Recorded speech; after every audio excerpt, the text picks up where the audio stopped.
উদ্বোধন 28 জানুয়ারি বিকেল 4টে। উদ্বোধক পশ্চিমবঙ্গের মুখ্যমন্ত্রী শ্রীমতী মমতা বন্দ্যোপাধ্যায়।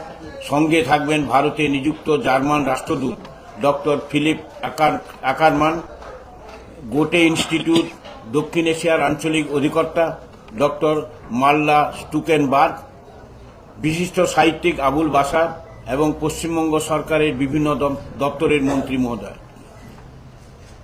আবুল বাশারকে উদ্বোধন অনুষ্ঠানে গিল্ডের জীবনব্যাপী সাহিত্য সম্মান পুরস্কার, যার অর্থমূল্য 2 লাখ টাকা, প্রদান করবেন পশ্চিমবঙ্গের মাননীয় মুখ্যমন্ত্রী শ্রীমতী মমতা বন্দ্যোপাধ্যায়।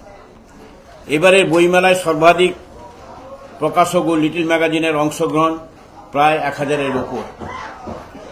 জার্মানি ছাড়াও থাকছে Britain, America, France, Russia, Spain, Peru, Argentina, Guatemala সহ অন্যান্য লাতিন আমেরিকার দেশগুলো। থাকছে বহুজাতিক প্রকাশনা সংস্থা এবং ভারতের প্রায় সব রাজ্যের প্রকাশন সংস্থা।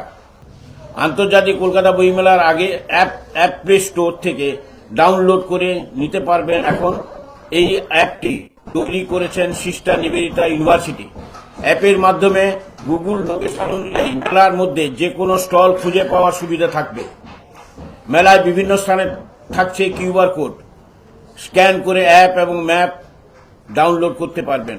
For the first time, book fair will have special mascot ducks, the Bahon of Saraswati Devi, Saraswati deity, the vehicle you can named Hasho and Hashi.